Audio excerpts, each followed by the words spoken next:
Hello, welcome to my mini vlog. এই গরমে সাজুগুজু করে কোথায় যাচ্ছি বলতে পারবেন? আমি বলে দিচ্ছি, আপনারা কি করে বলবেন? অনেক দিন পরে, প্রায় 1 বছর পরে আমি আমার পুরানো ফ্রেন্ডদের সাথে দেখা করতে যাচ্ছি। চলুন যাওয়া যাক। আমি পৌঁছে গেছি ডায়মন্ড হারবার, আর পৌঁছে গিয়ে সেই চিরাচরিত কাজ, ফ্রেন্ডের জন্য অপেক্ষা করা। ওরা জীবনে টাইমে আসে না।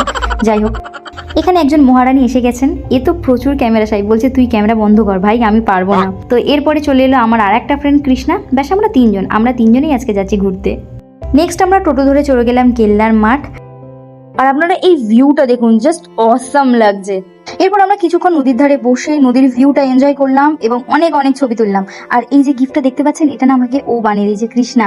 ও নিজের হাতে বানিয়েছে, ও এগুলো বানাতে পারে। কি সুন্দর হয়েছে না? আমার তো দারুণ লেগেছে। ঘুরতে ঘুরতে প্রচুর খিদে পেয়ে গেছিল, তাই আমরা রাস্তার ধারে একটা দোকানে বসে পড়েছি খাবার জন্য। আর এই চাঁদটা দেখুন, কি সুন্দর না? চাঁদ মানেই সুন্দর। এরপরে চাঁদের ভিউ দেখতে দেখতে আমরা তিনজনে এগরোল খেলাম আর যে যার বাড়ি চলে গেলাম। বাই।